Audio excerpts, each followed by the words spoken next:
ರಾಜ್ಯ ರಾಜಕಾರಣದಲ್ಲಿ ಸಂಚಲನವನ್ನ ಸೃಷ್ಟಿ ಮಾಡಿದ್ದ ಹನಿ ಟ್ರಾಪ್ ಯತ್ನದ ವಿಚಾರ ಹಳ್ಳ ಹಿಡಿತ ಅನ್ನುವ ಅನುಮಾನಗಳು ಹುಟ್ಟುಕೊಳ್ತಾ ಇದೆ.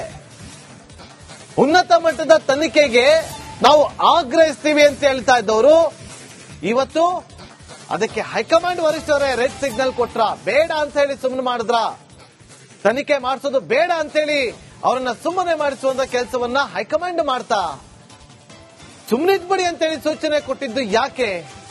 ಕೇವಲ ರಾಜಕೀಯ ಲಾಭಕ್ಕೋಸ್ಕರ ಈ ಒಂದು ಆರೋಪಗಳು ಕೇಳಿ ಬಂತ. ಹಾಗಾದ್ರೆ ಅದು ಇಲ್ಲ ಅಂತಂದ್ರೆ ರಾಜಕೀಯ ಲಾಭಕ್ಕೋಸ್ಕರ ನಾವು ಸ್ಟೇಟ್ಮೆಂಟ್ ಕೊಟ್ಟಿಲ್ಲ ಅನ್ನೋದಾದ್ರೆ ಉನ್ನತ ಮಟ್ಟದ ತನಿಖೆ ಕೊಡಿ. ಪ್ರಾಥಮಿಕ ವಿಚಾರಣೆ ವರದಿ ಪಡೆದು ಸುಮ್ಮನೆ ಇರಿ ಅಂತೇಳಿ ಸೂಚನೆ ಕೊಟ್ಟಿದ್ದಂತೆ ಹೈಕಮಾಂಡ್. ಸುಮ್ನಾಗ್ತಾರ ರಾಜಣ್ಣ ಅವರು, ಸುಮ್ನಾಗ್ತಾರ ರಾಜೇಂದ್ರ ಅವರು. ರಾಜೇಂದ್ರ ಅವರು ಹೇಳಿದ್ದಾರೆ ರಿಪಬ್ಲಿಕ್ ಕನ್ನಡಕ್ಕೆ, ನಾನ್ ಸುಮ್ನೆ ಕೂರಲ್ಲ, ಕ್ರಮ ತಗೋತೀನಿ ಅಂತೇಳಿ. ನೋಡ್ತೀವಿ ಏನ್ ಮಾಡ್ತಾರೆ ಅಂತೇಳಿ. ಮತ್ತೊಮ್ಮೆ ನನ್ನ ಸಹೋದರಿಗೆ ರಂಜಿತ್ ನೇರ ಸಂಪರ್ಕದಲ್ಲಿ ಜಾಯ್ನ್ ಆಗಿದ್ದಾರೆ. ರಂಜಿತ್, ಆರ್ಭಟ, ಚೀರಾಟ, ಕೂಗಾಟ, ಕಣ್ಣೀರು ಎಲ್ಲವೂ ಕೂಡ ನೋಡಿದ್ವಿ ಈ ವಿಚಾರದಲ್ಲಿ. ಆದ್ರೆ ಈಗ ತನಿಖೆ ಅಂತ ಬಂದಾಗ ಯಾಕೆ ಸೈಲೆಂಟ್ ಆದ್ರು? ಹೈಕಮಾಂಡ್ಗೆ ಭಯ ಶುರುವಾಗಿದ್ಯಾ?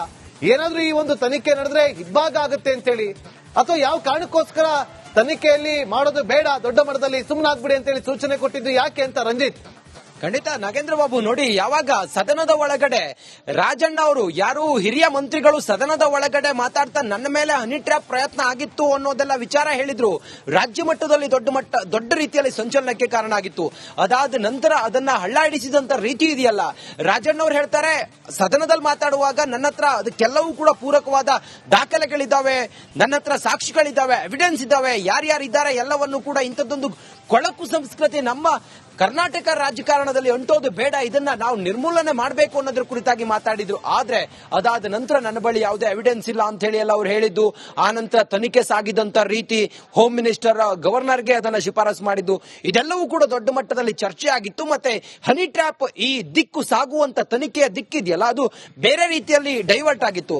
ಆ ಮೂಲಕ ಇದು ನಿರಂತರವಾಗಿ ಈ ರಾಜಕಾರಣದ ಹೊಲಸಿಗೋಸ್ಕರ ಅಥವಾ ಹುನ್ನಾರವನ್ನು ಮಾಡಿ ಒಬ್ಬ ಜನಪ್ರತಿನಿಧಿಯನ್ನ ಟ್ರ್ಯಾಪ್ ಮಾಡೋದಿದೆಯಲ್ಲ, ಬಹುಶಃ ಅದಕ್ಕೊಂದು ಫುಲ್ ಸ್ಟಾಪ್ ಇಡ್ತಾರೆ ಅಂತ ಹೇಳಿ ನಾವು ಅನ್ಕೊಂಡಿದ್ವಿ. ಆದ್ರೆ ಅದು ಸಾಧ್ಯ ಆಗೋದಿಲ್ಲ ಅನ್ನೋದು ಈಗಿನ ಹಂತದ ಅಥವಾ ಈ ಹೊತ್ತಿಗೆ ಏನೀಗ ತನಿಖೆ ಸಾಗ್ತಾ ಇರುವಂತ ರೀತಿ ನೋಡಿದ್ರೆ ಗೊತ್ತಾಗುತ್ತೆ. ಅದಾದ ನಂತರ ರಾಜಣ್ಣ ಅವರ ಪುತ್ರ ರಾಜೇಂದ್ರ ಅವರು ಈ ಹನಿ ಟ್ರ್ಯಾಪ್ ಪ್ರಕರಣದಿಂದ ಆನಂತರ ಸುಪಾರಿ ಕೊಲೆವರೆಗೂ ಕೂಡ ಹೋದದೆಲ್ಲ ನಾವು ನೋಡಿದೀವಿ.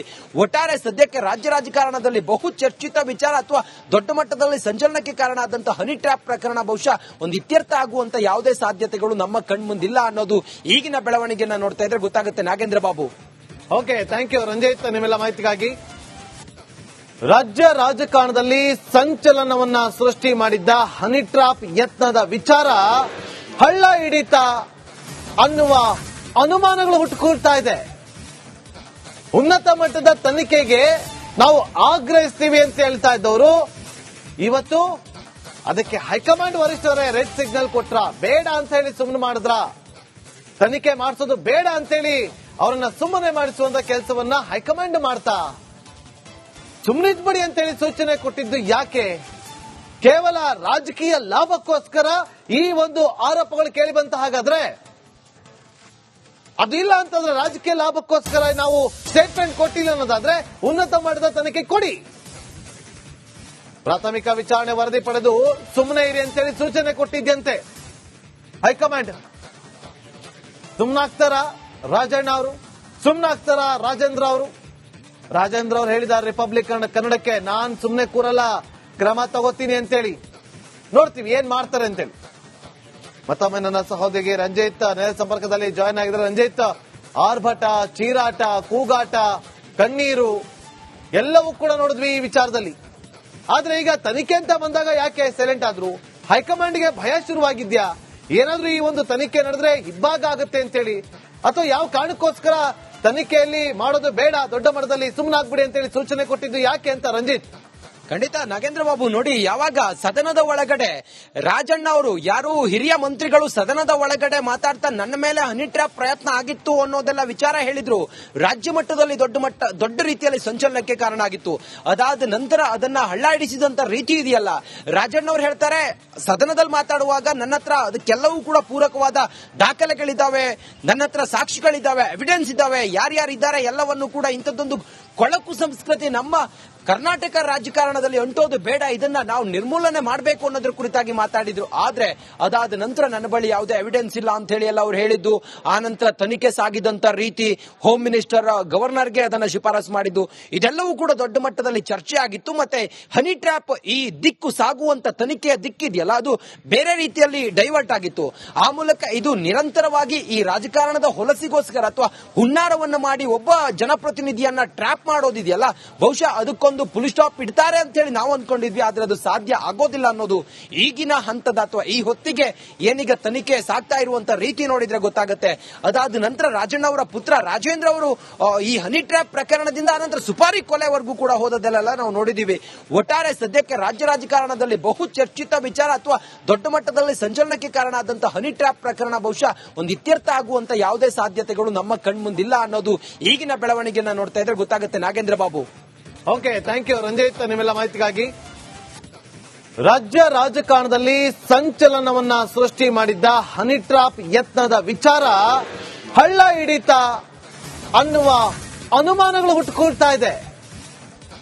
ಉನ್ನತ ಮಟ್ಟದ ತನಿಖೆಗೆ ನಾವು ಆಗ್ರಹಿಸ್ತೀವಿ ಅಂತ ಹೇಳ್ತಾ ಇದ್ದವರು ಇವತ್ತು ಅದಕ್ಕೆ ಹೈಕಮಾಂಡ್ ವರಿಷ್ಠರೇ ರೆಡ್ ಸಿಗ್ನಲ್ ಕೊಟ್ರ, ಬೇಡ ಅಂತ ಹೇಳಿ ಸುಮ್ಮನೆ ಮಾಡಿದ್ರ, ತನಿಖೆ ಮಾಡಿಸೋದು ಬೇಡ ಅಂತ ಹೇಳಿ ಅವರನ್ನ ಸುಮ್ಮನೆ ಮಾಡಿಸುವಂತ ಕೆಲಸವನ್ನ ಹೈಕಮಾಂಡ್ ಮಾಡ್ತಾ ಸುಮ್ಮನಿದ್ಬಿಡಿ ಅಂತೇಳಿ ಸೂಚನೆ ಕೊಟ್ಟಿದ್ದು ಯಾಕೆ? ಕೇವಲ ರಾಜಕೀಯ ಲಾಭಕ್ಕೋಸ್ಕರ ಈ ಒಂದು ಆರೋಪಗಳು ಕೇಳಿ ಬಂತ ಹಾಗಾದ್ರೆ, ಅದು ಇಲ್ಲ ಅಂತಂದ್ರೆ ರಾಜಕೀಯ ಲಾಭಕ್ಕೋಸ್ಕರ ನಾವು ಸ್ಟೇಟ್ಮೆಂಟ್ ಕೊಟ್ಟಿಲ್ಲ ಅನ್ನೋದಾದ್ರೆ ಉನ್ನತ ಮಟ್ಟದ ತನಿಖೆ ಕೊಡಿ, ಪ್ರಾಥಮಿಕ ವಿಚಾರಣೆ ವರದಿ ಪಡೆದು ಸುಮ್ಮನೆ ಇರಿ ಅಂತೇಳಿ ಸೂಚನೆ ಕೊಟ್ಟಿದ್ದಂತೆ ಹೈಕಮಾಂಡ್. ಸುಮ್ಮನಾಗ್ತಾರ ರಾಜಣ್ಣ ಅವರು, ಸುಮ್ಮನಾಗ್ತಾರ ರಾಜೇಂದ್ರ ಅವರು? ರಾಜೇಂದ್ರ ಅವರು ಹೇಳಿದ್ದಾರೆ ರಿಪಬ್ಲಿಕ್ ಕನ್ನಡಕ್ಕೆ, ನಾನ್ ಸುಮ್ಮನೆ ಕೂರಲ್ಲ, ಕ್ರಮ ತಗೋತೀನಿ ಅಂತೇಳಿ. ನೋಡ್ತೀವಿ ಏನ್ ಮಾಡ್ತಾರೆ ಅಂತೇಳಿ. ಮತ್ತೊಮ್ಮೆ ನನ್ನ ಸಹೋದರಿಗೆ ರಂಜಿತ್ ನೇರ ಸಂಪರ್ಕದಲ್ಲಿ ಜಾಯ್ನ್ ಆಗಿದ್ದಾರೆ. ರಂಜಿತ್, ಆರ್ಭಟ, ಚೀರಾಟ, ಕೂಗಾಟ, ಕಣ್ಣೀರು ಎಲ್ಲವೂ ಕೂಡ ನೋಡಿದ್ವಿ ಈ ವಿಚಾರದಲ್ಲಿ. ಆದ್ರೆ ಈಗ ತನಿಖೆ ಅಂತ ಬಂದಾಗ ಯಾಕೆ ಸೈಲೆಂಟ್ ಆದ್ರು? ಹೈಕಮಾಂಡ್ಗೆ ಭಯ ಶುರುವಾಗಿದ್ಯಾ? ಏನಾದ್ರೂ ಈ ಒಂದು ತನಿಖೆ ನಡೆದ್ರೆ ಇಬ್ಬಾಗ ಆಗುತ್ತೆ ಅಂತೇಳಿ, ಅಥವಾ ಯಾವ ಕಾರಣಕ್ಕೋಸ್ಕರ ತನಿಖೆಯಲ್ಲಿ ಮಾಡೋದು ಬೇಡ, ದೊಡ್ಡ ಮಟ್ಟದಲ್ಲಿ ಸುಮ್ಮನಾಗ್ಬಿಡಿ ಅಂತೇಳಿ ಸೂಚನೆ ಕೊಟ್ಟಿದ್ದು ಯಾಕೆ ಅಂತ ರಂಜಿತ್?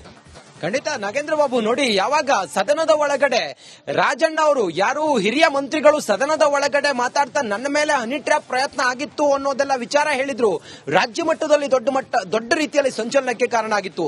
ಅದಾದ ನಂತರ ಅದನ್ನ ಹಳ್ಳ ಹಿಡಿಸಿದಂತ ರೀತಿ ಇದೆಯಲ್ಲ, ರಾಜಣ್ಣ ಅವರು ಹೇಳ್ತಾರೆ ಸದನದಲ್ಲಿ ಮಾತಾಡುವಾಗ ನನ್ನ ಹತ್ರ ಅದಕ್ಕೆಲ್ಲವೂ ಕೂಡ ಪೂರಕವಾದ ದಾಖಲೆಗಳಿದ್ದಾವೆ, ನನ್ನ ಹತ್ರ ಸಾಕ್ಷಿಗಳಿದ್ದಾವೆ, ಎವಿಡೆನ್ಸ್ ಇದ್ದಾವೆ, ಯಾರ್ಯಾರಿದ್ದಾರೆ ಎಲ್ಲವನ್ನು ಕೂಡ ಇಂಥದ್ದೊಂದು ಕೊಳಕು ಸಂಸ್ಕೃತಿ ನಮ್ಮ ಕರ್ನಾಟಕ ರಾಜಕಾರಣದಲ್ಲಿ ಅಂಟೋದು ಬೇಡ, ಇದನ್ನ ನಾವು ನಿರ್ಮೂಲನೆ ಮಾಡಬೇಕು ಅನ್ನೋದ್ರ ಕುರಿತಾಗಿ ಮಾತಾಡಿದ್ರು. ಆದ್ರೆ ಅದಾದ ನಂತರ ನನ್ನ ಬಳಿ ಯಾವುದೇ ಎವಿಡೆನ್ಸ್ ಇಲ್ಲ ಅಂತ ಹೇಳಿ ಎಲ್ಲ ಅವ್ರು ಹೇಳಿದ್ದು. ಆ ನಂತರ ತನಿಖೆ ಸಾಗಿದಂತ ರೀತಿ, ಹೋಮ್ ಮಿನಿಸ್ಟರ್ ಗವರ್ನರ್ಗೆ ಅದನ್ನ ಶಿಫಾರಸು ಮಾಡಿದ್ದು, ಇದೆಲ್ಲವೂ ಕೂಡ ದೊಡ್ಡ ಮಟ್ಟದಲ್ಲಿ ಚರ್ಚೆ ಆಗಿತ್ತು. ಮತ್ತೆ ಹನಿ ಟ್ರ್ಯಾಪ್ ಈ ದಿಕ್ಕು ಸಾಗುವಂತ ತನಿಖೆಯ ದಿಕ್ಕಿದೆಯಲ್ಲ, ಅದು ಬೇರೆ ರೀತಿಯಲ್ಲಿ ಡೈವರ್ಟ್ ಆಗಿತ್ತು. ಆ ಮೂಲಕ ಇದು ನಿರಂತರವಾಗಿ ಈ ರಾಜಕಾರಣದ ಹೊಲಸಿಗೋಸ್ಕರ ಅಥವಾ ಹುನ್ನಾರವನ್ನು ಮಾಡಿ ಒಬ್ಬ ಜನಪ್ರತಿನಿಧಿಯನ್ನ ಟ್ರ್ಯಾಪ್ ಮಾಡೋದಿದೆಯಲ್ಲ, ಬಹುಶಃ ಅದಕ್ಕೊಂದು ಫುಲ್ ಸ್ಟಾಪ್ ಇಡ್ತಾರೆ ಅಂತ ಹೇಳಿ ನಾವು ಅಂದ್ಕೊಂಡಿದ್ವಿ. ಆದ್ರೆ ಅದು ಸಾಧ್ಯ ಆಗೋದಿಲ್ಲ ಅನ್ನೋದು ಈಗಿನ ಹಂತದ ಅಥವಾ ಈ ಹೊತ್ತಿಗೆ ಏನೀಗ ತನಿಖೆ ಸಾಗ್ತಾ ಇರುವಂತ ರೀತಿ ನೋಡಿದ್ರೆ ಗೊತ್ತಾಗುತ್ತೆ. ಅದಾದ ನಂತರ ರಾಜಣ್ಣ ಅವರ ಪುತ್ರ ರಾಜೇಂದ್ರ ಅವರು ಈ ಹನಿ ಟ್ರ್ಯಾಪ್ ಪ್ರಕರಣದಿಂದ ಆನಂತರ ಸುಪಾರಿ ಕೊಲೆವರೆಗೂ ಕೂಡ ಹೋದದೆಲ್ಲ ನಾವು ನೋಡಿದೀವಿ. ಒಟ್ಟಾರೆ ಸದ್ಯಕ್ಕೆ ರಾಜ್ಯ ರಾಜಕಾರಣದಲ್ಲಿ ಬಹು ಚರ್ಚಿತ ವಿಚಾರ ಅಥವಾ ದೊಡ್ಡ ಮಟ್ಟದಲ್ಲಿ ಸಂಚಲನಕ್ಕೆ ಕಾರಣ ಆದಂತಹ ಹನಿ ಟ್ರ್ಯಾಪ್ ಪ್ರಕರಣ ಬಹುಶಃ ಒಂದು ಇತ್ಯರ್ಥ ಆಗುವಂತ ಯಾವುದೇ ಸಾಧ್ಯತೆಗಳು ನಮ್ಮ ಕಣ್ಮುಂದಿಲ್ಲ ಅನ್ನೋದು ಈಗಿನ ಬೆಳವಣಿಗೆಯನ್ನ ನೋಡ್ತಾ ಇದ್ರೆ ಗೊತ್ತಾಗುತ್ತೆ. Nagendra Babu. Okay, thank you Ranjith ನಿಮ್ಮೆಲ್ಲ ಮಾಹಿತಿಗಾಗಿ.